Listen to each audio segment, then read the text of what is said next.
शिंदखेडा तालुका हा कायमस्वरूपी दुष्काळग्रस्त तालुका आणि त्या दुष्काळग्रस्त तालुक्यामध्ये आपण उभं आहोत हा दृश्य पाहून तुम्हाला मला विश्वास पटणार नाही, परंतु ही वस्तुस्थिती आणि हे सत्य आहे। आणि मागच्या अनेक वर्षांची तपस्यानंतर आपण आता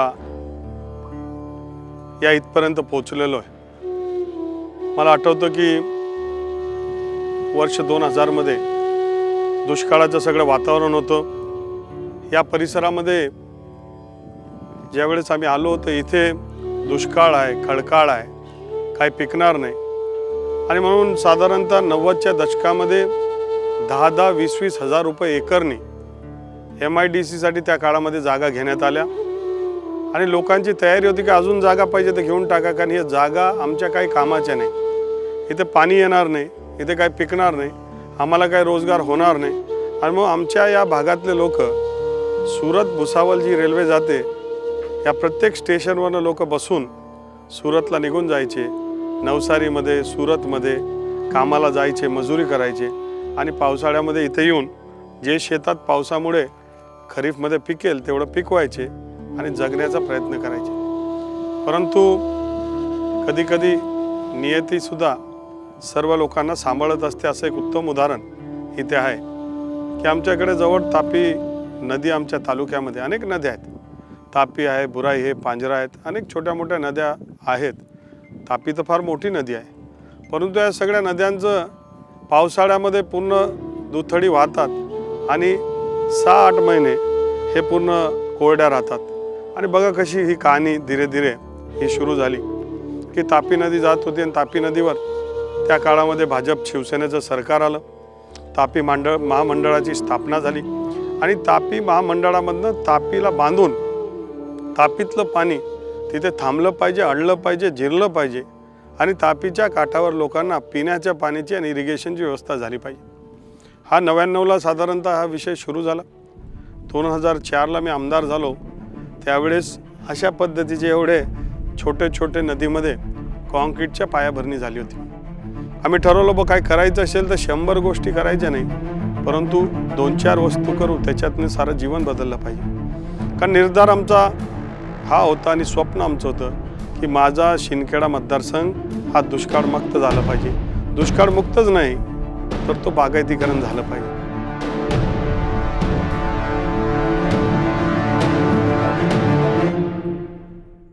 दुष्काळाचा हा कलंक पुसण्याचा निर्धार करून सर्व ऐशो आराम सोडून एक राजघराण्यातील तरुण जनसामान्यांच्या सेवेत उतरला।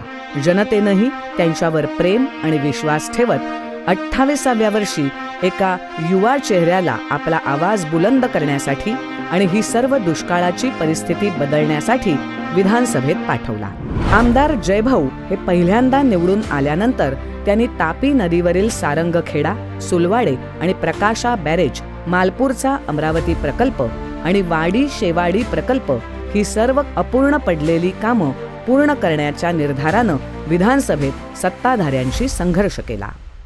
आपल्या पहिल्याच अधिवेशनात त्यांनी माझ्या मतदारसंघातील अपूर्ण असलेले बॅरेजेस आणि अमरावती प्रकल्प यांना निधी द्या, अन्यथा मी बाकावर बसणार नाही अशी गर्जना करत आघाडी सरकारला घाम फोडला होता।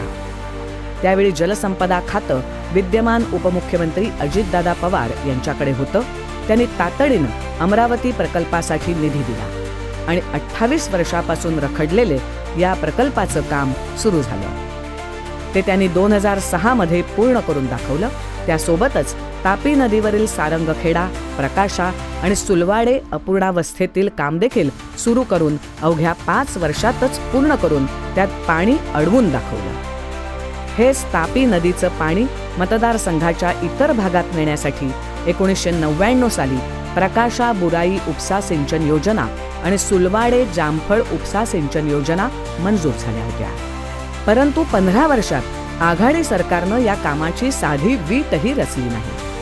त्यावेळी आमदार जयकुमार भाऊ रावल यांनी जामफळ धरणावर पायी दिंडी काढत सरकारचं लक्ष वेधून घेतलं, परंतु तरीही या योजना बारगळल्या।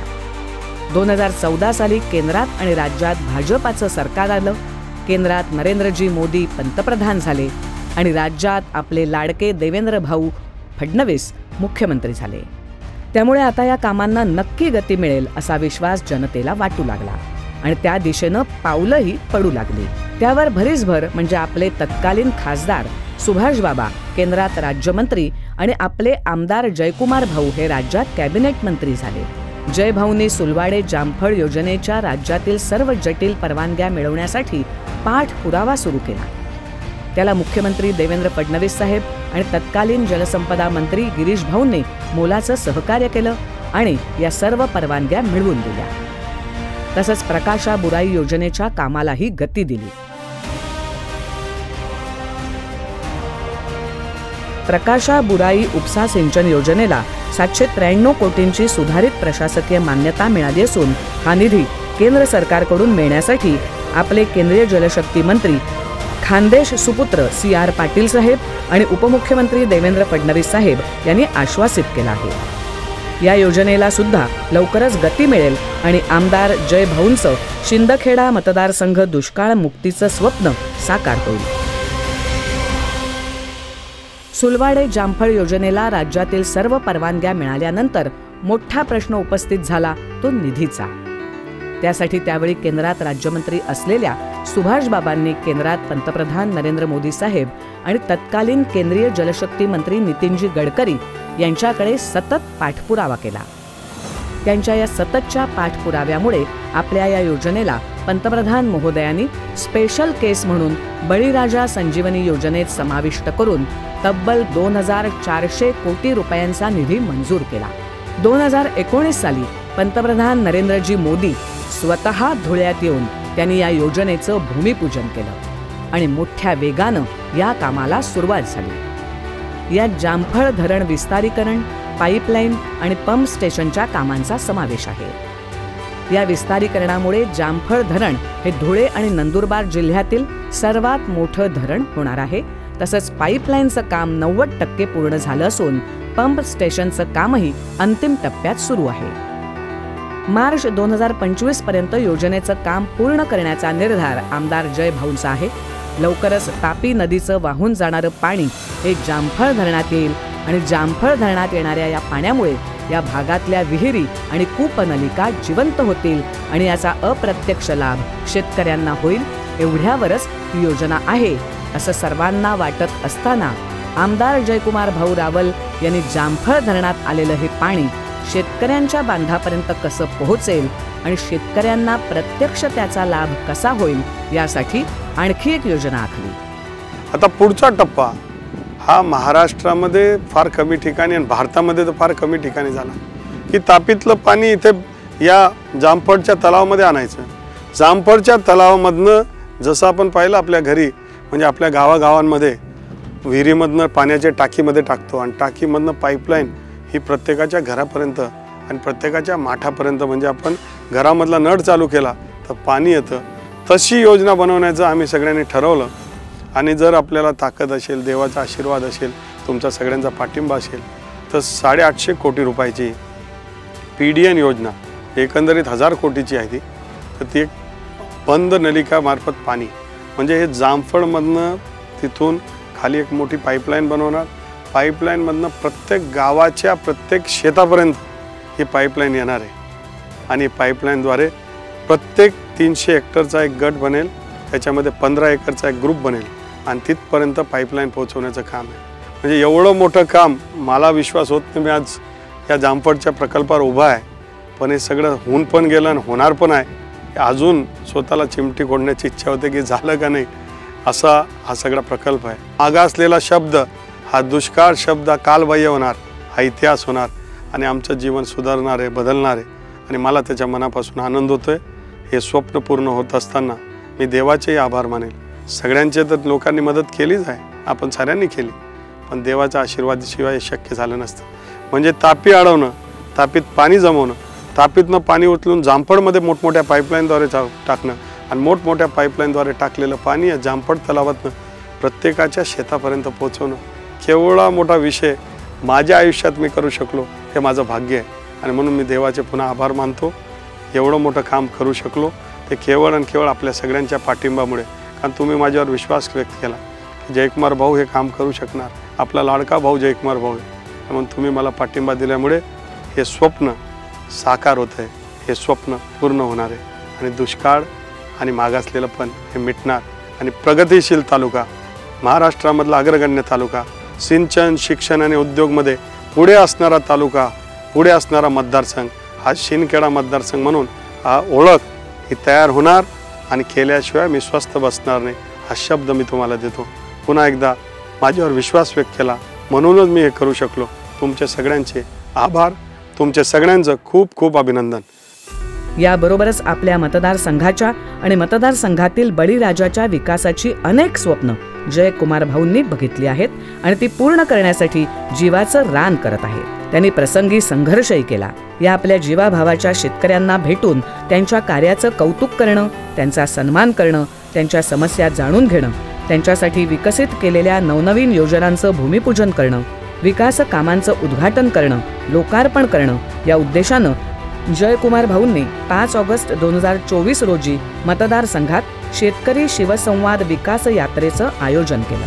राजस्वी थाट विलास सोडून पायाला भिंगरी बांधल्यासारखे ऊन वारा पाऊस याची तमा न बाळगता दिवसाला 5 ते 7 गावात भाऊंची ही यात्रा पोहोचली. जयकुमार भाऊंवर जीवापाड प्रेम करणाऱ्या शेतकरी बांधवांनी सुद्धा भाऊंचं मोठ्या जल्लोषात स्वागत केलं. गावातून मिरवणुका निघाल्या. गावात अगदी सण उत्साहाचं वातावरण होतं.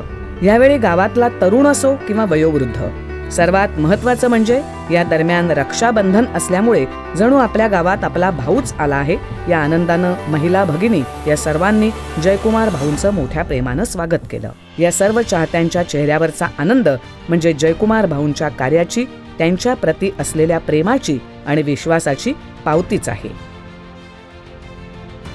या शेतकरी शिवसंवाद विकास यात्रेचा समारोप आज आपले लाडके नेते आणि महाराष्ट्राचं भवितव्य देवेंद्रजी फडणवीस यांच्या उपस्थितीत होत आहे. मला एकच अभिमान आहे माझ्या तालुक्याचा की माझे सामान्य लोक जे आहेत ते प्रेम करणारे लोक, ते आपल्याला आशीर्वाद देणारे लोक. किती लोकांनी किती प्रेम केलं, शब्दामध्ये याचं वर्णन होऊ शकत नाही. मी या यात्रेमध्ये खायला झोपायला वेळ मिळत नव्हती, परंतु लोकांचं प्रेमानेच पोट भरत होतं आणि इतका आशीर्वाद दिला. म्हणून त्यांच्यासाठी सतत झटत राहणं, त्यांच्यासाठी काम करत राहणं याच्याबद्दल मला आनंद होतो. कारण कामाची चीज आहे. तालुका माझा लोकांची जाण ठेवतो. जो त्यांच्यासाठी करतोय, मरतोय, त्याच्या पाठीशी उभं राहणारा आमचा तालुका आहे.